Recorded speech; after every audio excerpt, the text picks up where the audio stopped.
When, in the course of human events, it becomes necessary for one people to dissolve the political bands which have connected them with another, and to assume among the powers of the earth the separate and equal station to which the laws of nature and of nature's God entitle them, a decent respect to the opinions of mankind requires that they should declare the causes which impel them to separation.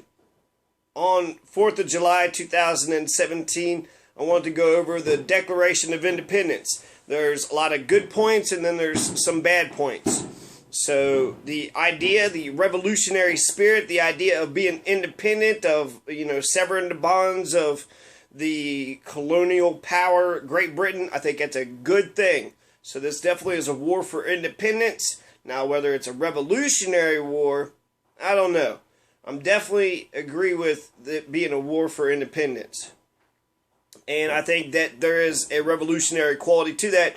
But while there is some liberal and progressive elements, there's also racist and conservative elements when it comes to the revolution. Some people actually said that it was a counter-revolution to stop the true revolution. Anyways, this was in July 1776.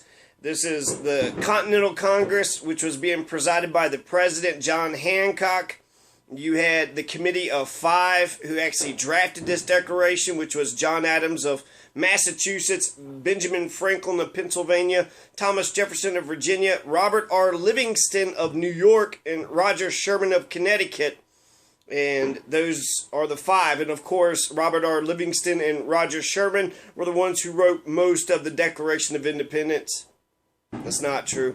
It's Thomas Jefferson mostly, but they all had a hand in the authorship, though Alexander Hamilton, James Madison, John Jay, and George Washington, none of these were signers of the Declaration of Independence. So, these are major founding fathers, right? Alexander Hamilton, James Madison, John Jay, George Washington did not sign the document, the Declaration of Independence, that was passed by the Second Continental Congress, being presided by President John Hancock.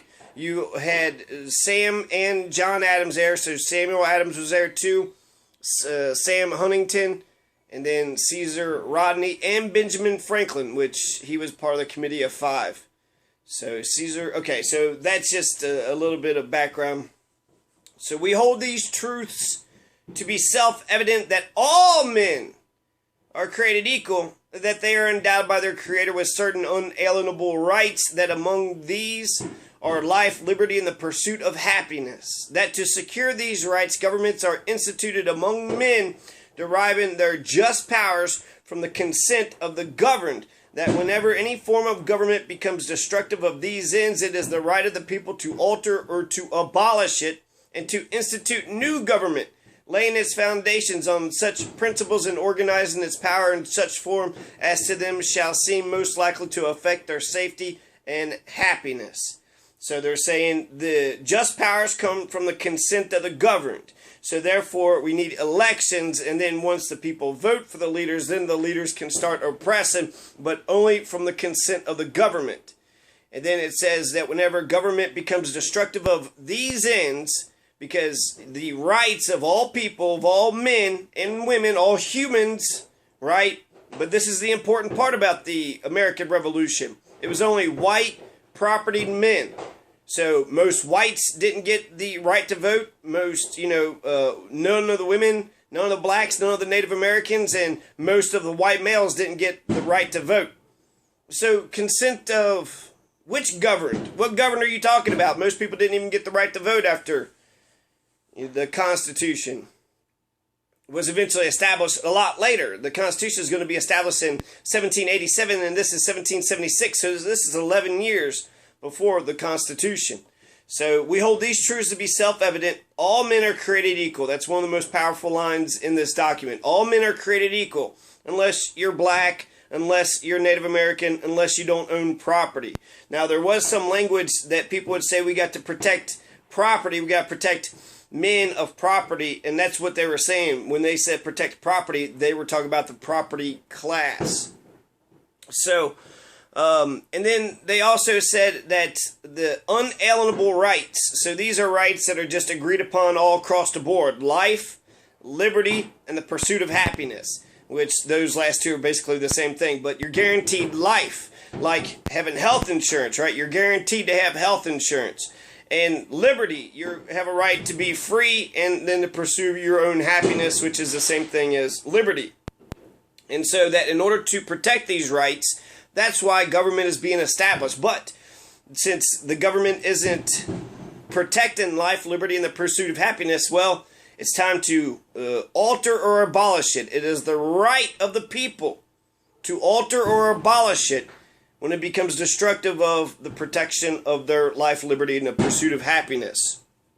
And then to institute new government, and then to lay upon its foundation. So they're saying the right to revolution. Every person, every group of nation, the consent of the governed have a right to revolution when the abuses become insufferable. If you could suffer the abuses, then it's okay. But if it becomes insufferable, nope, you can't do it. You cannot even carry on. And they talk about this. Prudence indeed will dictate that governments long established should not be changed for light or transient causes. And accordingly, all experience hath shown that mankind are more disposed to suffer, while evils are sufferable, than to right themselves by abolishing the forms to which they are accustomed. So there are some evils which are sufferable, and you just have to fucking grin and bear it. Just tolerate that shit. But when a long train of abuses and usurpations, I hate that word, abuses and more abuses, pursuing invariably the same object evinces a design to reduce them under absolute despotism, it is their right, it is their duty to throw off such government and to provide new guards for their future security. Such has been the patient sufferance of these colonies, and such is now the necessity which constrains them to alter their former systems of government. The history of the present king of Great Britain is a history of repeated injuries and usurpations, all having in direct object the establishment of an absolute tyranny over these states. To prove this, let facts be submitted to a candid world. And then they list all the reasons and the causes. And there's a litany of reasons.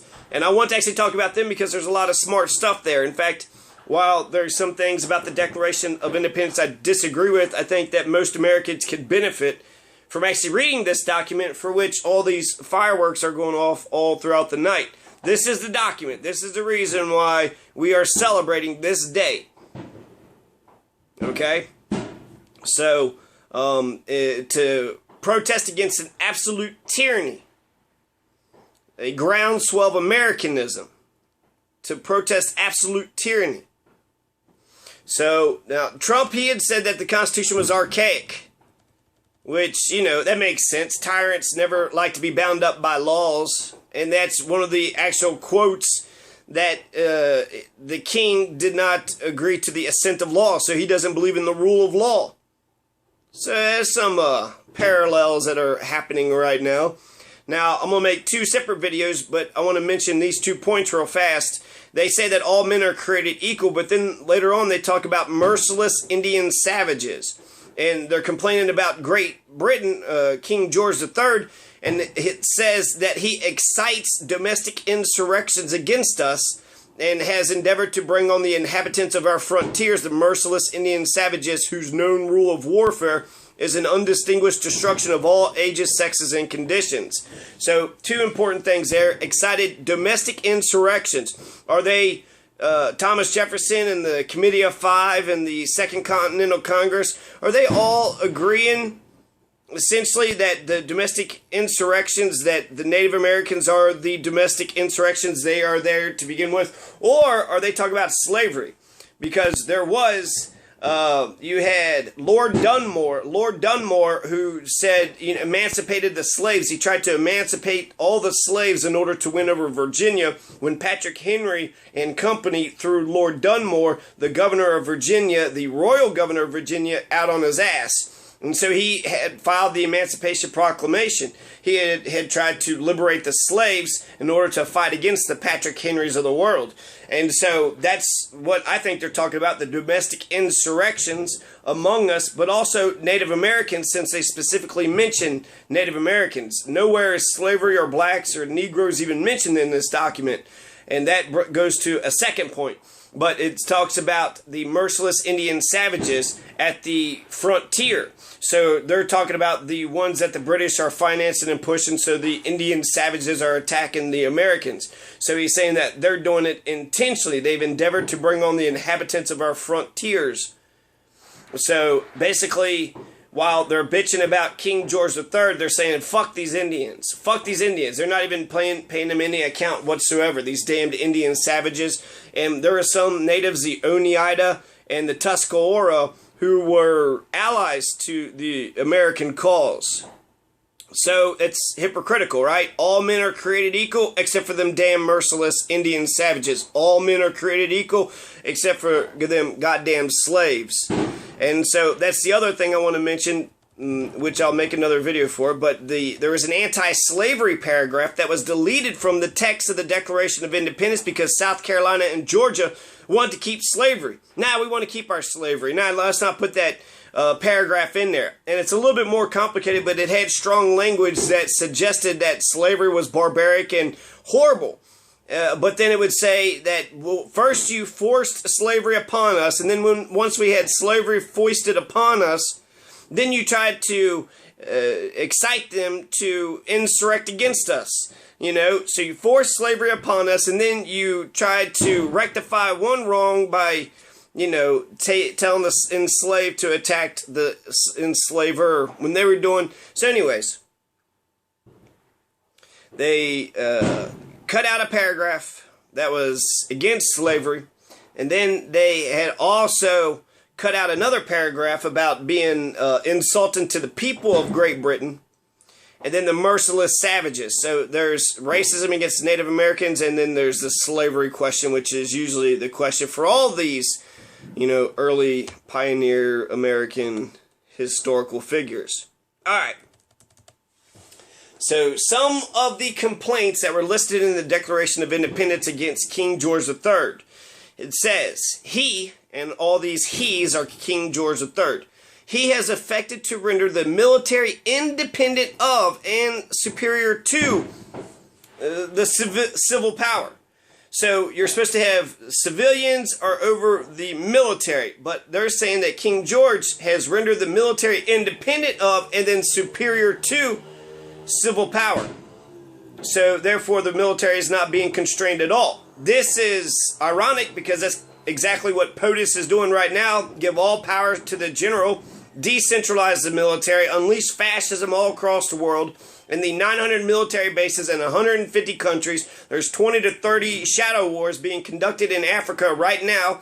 So batshit ferret head has professed his love for Kim Jong-il, for Saddam Hussein, for Putin, for al-Sisi. And this is the military coup government of Egypt, al-Sisi. So this is, the military is more important than civilian rule. Egypt elected the civilian rule, the civilian group, the legislator and the president in order to control the military, but the military is like, nah, we don't want any of that shit. So all who has, you know, all those groups that you have fucking Trump, they're all civilian power is subordinate and obedient to military power in all those countries. Al-Sisi, Kim Jong-un, Saddam Hussein, Putin, and then Trump likes all these. So he likes all these military governments. He doesn't, I don't know if he understands that civilian, the idea of, you know, a civilian government running the military. Because if you don't have that, then you just have might is right. Whoever has the most weapons and the most guns is going to dictate, you know, what the fuck is going on. And might is not right. Right is right. Might is not right, okay? So, more Declaration of Independence complaints. For quartering large bodies of armed troops among us. So he's quartering, he's, you know, letting the troops live amongst them. We have standing armies now, but they're not, you know, amongst us. They have their own bases. He has kept among us in times of peace standing armies without the consent of our legislatures. So do we have the consent of the legislatures?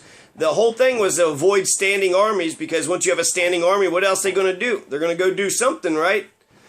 For protecting them, the military, by a mock trial from punishment for any murders which they should commit on the inhabitants of these states. So military tribunals, we still do that. Largely mock trials. Chelsea Bradley Manning goes to jail, but none of the war criminals who killed innocent civilians and critically injured 2 children, they don't go to jail. Also, cops who kill citizens, those are kangaroo mock trials too. So for protecting the military by mock trial, the redcoats, from punishment for any murders that they should commit on the inhabitants of these states. For transporting us beyond seas to be tried for pretended offenses. So transporting us beyond seas, so I guess beyond the sea, there's apparently laws for the sea, but if you go beyond the sea, you go to some private pocket spot. So this is just like Guantanamo Bay, U.S. Kosovo torture sites. So they go outside the jurisdiction of, the governing forces in order to torture and beat up and do all this criminal shit. That's what they're saying King George III was doing to them, the American government at the time. He is at this time transporting large armies of foreign mercenaries to complete the works of death, desolation, and tyranny, already begun with circumstances of cruelty and perfidy scarcely paralleled in the most barbarous ages and totally unworthy the head of a civilized nation. So I'm not sure specifically what they're talking about, transporting large armies of foreign mercenaries to complete the works of death, desolation, and tyranny. So are they sending the foreign mercenaries to the United States? Which there was the Germans, right? The Hessians. So is that what they're talking about? Or are they just talking about empire in general? Because we got 900 military bases, 150 countries. When it comes to transporting armies of foreign mercenaries, well, I don't know if we're moving foreign mercenaries around through the UN kind of, but al-Nusra, ISIS, Al-Qaeda in Syria, we're giving weapons and arms to. So, in order to defend imperialism, we were pissed off at King George III because in order to defend imperialism, he had to kill lots of people with foreign mercenaries. So, for depriving us in many cases of the benefit of trial by jury. This is pretty cool, okay? So they're saying, look, we don't even get a jury trial. They're talking about no judicial branch. They're talking about no jury trial. They're talking about how these military tribunals are protecting all these soldiers from all the murders, and they're being quartered amongst us, okay? So now they're talking about the trial by jury. This is American legal system. Many people take plea bargains because our judicial system is broken. But do we all get a trial by jury if we call for it, if we're smart enough about it, if we know how the system actually works? But the judicial system in the United States is broken. They don't give a shit about justice. They don't care about just us. He has abdicated government here by declaring us out of his protection and waging war against us. So when you declare war against the people, kind of like the ICE immigrant war, but more so the war on drugs, which was a war against blacks and activists, according to Nixon, who's the one who started the war on drugs, consolidated all those drug administrations into the DEA. So once you declared us out of your protection and wage war against us, then you've abdicated government, King George III. He has excited domestic insurrections amongst us. I mentioned this about the merciless Indian savages. So, good job, Great Britain. But what about the natives loyal to the United States? All right? Oneida, Tuscarora, they all got fucked over. And then the Iroquois were historically aligned with the British against the French for the longest time. So, the Iroquois were the ones we genocided in northern upstate New York, which is prime New York real estate. And for the support of this declaration with a firm reliance on the protection of divine providence. So the Lord Allah, this hullabaloo, voodoo, God bullshit, protects them all. They mention that he's a Christian king. How can a Christian king do this? But they're protected by a divine providence. We mutually pledge to each other our lives, our fortunes, and our sacred honor. So he has endeavored to prevent the population of these states for that purpose of obstructing the laws for naturalization of foreigners. Listen to this one. King George III has endeavored to prevent the population of these states for that purpose, obstructing the laws of naturalization of foreigners. So King George III was preventing the American government from allowing new citizens into the colonies. So they were pissed off. They said refusing to pass others to encourage their migrations hither and raising the conditions of new appropriation of lands. So they're saying you're not letting us accept new citizens. So therefore, we can't encourage more people to come into us. And then conditions of new appropriations of lands are talking about the West, right? But this is the whole point of the fucking revolution, was the the lands of Native Americans. So King George III wasn't allowing the Americans to accept new immigrants as citizens. They were fighting for immigration rights. We want to encourage people to come to our lands. We need more farmers, more bakers, more doctors. They wanted people to come to the land. And they are pissed off at King George for not allowing him to naturalize foreigners, to make them citizens. So the Declaration of Independence was fighting for immigration rights, fighting for the right to allow foreigners to come over to our country and to become citizens. It's ironic, right? King George III has plundered our seas, ravaged our coast, burnt our towns, and destroyed the lives of our people. You could say some sort of corporate thing there, but it's not total war, right? We don't have total war against us, just against pockets of us, right? The war on drugs only goes after certain members of our society. But plundered our seas, I don't know, ravaged our coast, offshore drilling, kind of burnt our towns. I don't know if any of our towns have been burnt down. I'd say no. So, you know, it's not the exact same, but interesting parallels nonetheless. King George III has constrained our fellow citizens taken captive on the high seas to bear arms against their country, to become executioners of their friends and brethren, or to fall themselves by their hands. This is impressment. So whenever Americans were on the high seas, the British would just take over any other ships and then force them to fight for their military. And therefore turn the guns on, the Americans. Or for the Americans to kill the other Americans who were drafted into the British Army and, was forced to fight for the British. This is one of the stated causes of the War of 1812. So King George III refused to his assent to laws, the most wholesome and necessary for the public good. So he doesn't listen to the rule of law. He does as he pleases. He has forbidden his governors to pass laws of immediate and pressing importance. So the governors, his royal governors, were prevented from passing, things that they thought was important. He has refused to pass other laws for the accommodation of large districts of people unless those people would relinquish the right of representation in the legislature, a right inestimable to them and formidable to tyrants only. Again, this is some more smart shit. So he's saying that he's not allowing for states to be created. So the American colonies wanted these new territories to be created with these state governments, but they wanted legislatures. But the only way legislatures could be implemented into these new territories would be if King George III had approved of them. And since King George III isn't approving of any of them, then it's saying that essentially, those territories are just going to be sitting there not doing shit. And then he says, okay, I'll let you go ahead and sit on those lands, but just understand that I rule that land. That is my country.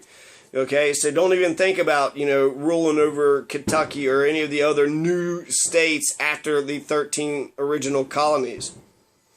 He has called together legislative bodies at places unusual, uncomfortable, and distant from the depository of their public records for the sole purpose of fatiguing them into compliance with his measures. So this is fantastic, right? So King George III says, all right, Parliament, we're going to go have a meeting 500 miles that way. So you get all those representatives, all those people to go out to the meeting. And then once you've gone so fucking far, you got to make a deal. You got to get something right. Fatigue them into compliance with his measures. You walked all that way. You did what the king says. And then he wants this agenda. So you walked all that way just to vote against him. In some respects, yeah, I think that would be important, but, I mean, how many people would, are like me? Gallatin, This is in my home county. The county legislatures would meet in secret, so they would make them meet over off to the side. Central government is kind of like this, right? Denver, Colorado. If I drive all the way to Denver, I'd want to get results at that moment because I got to go home later on. So, centralized government actually does that anyway. So this is kind of like it's some baby shit, but it's also about power, right? The king has an agenda. He's got to get a council to agree to his agenda, but instead of convincing them, he just fatigues them. He just makes them tired and then uses all these power laws against them in order to get his way. Unfortunately, that's tyranny, right? That's not fucking democracy. So he has dissolved representative houses repeatedly, right? So he's dissolving legislatures for opposing with manly firmness his invasions on the rights of the people. Manly firmness. I hear Lord Dunmore with all this. Lord Dunmore tried to emancipate the slaves in order to defend Virginia. That's when George Washington was like, oh, well, that's fucked up, right? That's what pissed George Washington off. He wanted to protect and keep his slaves. And so when he heard that about Lord Dunmore trying to emancipate the slaves in order to fight against their oppressors, and both sides are going to do that, offer freedom to the black man in order to get them to fight on their side. But a lot of them would fuck him over. So they did go to Liberia. There was like 5,000 black soldiers that fought with Lord Dunmore, and they eventually were shipped off to Liberia in Africa. So he dissolves representative houses repeatedly, and they say with manly firmness. So what does that term mean? With manly firmness. They're talking about violence, right? Fucking violence. That's how they're fighting with manly firmness against his invasions on the rights of the people. For suspending our own legislatures, declaring themselves invested with power to legislate for us in all cases whatsoever. After such dissolutions, King George III has caused others to be elected to legislatures. So he's wiping out American governments, American legislatures, and he's putting his own legislatures in there. And then he's not even allowing his royal governors to pass laws which, the United States, at least the, Committee of Five, the Continental Congress, what they thought was important. He has obstructed the administration of justice by refusing his assent to laws for establishing judiciary powers. So for judiciary powers. So they're calling for a judicial system. There's no judicial system. How come? It's bullshit, right? Now it's, too big. But before, they wanted a judicial system that was outside the king's power. So an independent tribunal could determine what is going on, what's not going on. It's not biased in favor of the king. It's an independent judiciary. Unfortunately, it's very much the scales are tipped towards the prosecutors, the cops, the judges, and against the people in the United States. And, that was another warning of Jefferson, that the judiciary would just take over. He has made judges dependent on his will alone for the tenure of their offices and the amount and payment of their salaries. Again, call for an independent judiciary because these are biased in favor of the king. So, take like a free speech argument. Fuck the king. Well, even if that was in favor of free speech, if you're biased for the king, you might find, that was just uncalled for, that kind of hooliganism, hooliganism, like Pussy Riot with Putin. He has erected a multitude of new offices and sent hither swarms of officers to harass our people and eat out their substance. New offices, always new governments has new offices. Homeland Security has a new office, a Baby Bush era. He has plundered our seas, ravaged our coast, offshore drilling, I mentioned this. He hasn't really burnt our towns, destroyed the lives of our people indirectly through the criminal justice system, through the, cutting people off of health care and other ways such as that. But total warfare, we have not seen total warfare yet by our government. In every stage of these oppressions, we have petitioned for, right now, in history, I'm sure. But in every stage of these oppressions, we have petitioned for redress in the most humble terms. Our repeated petitions have been answered only by repeated injury. A prince whose character is thus marked by every act which may define a tyrant is unfit to be the ruler of a free people. John Adams would actually complain about him, being called a tyrant. He's like, well, that just seems so personal, I never thought he was a tyrant in nature or in disposition, but just his policies were tyrannical. Fucking John Adams, man. He was against slavery, But he also turns out to be one of the biggest, aristocratic ones out of all these assholes. His Excellency. So, yeah. Anti-slavery paragraph coming up.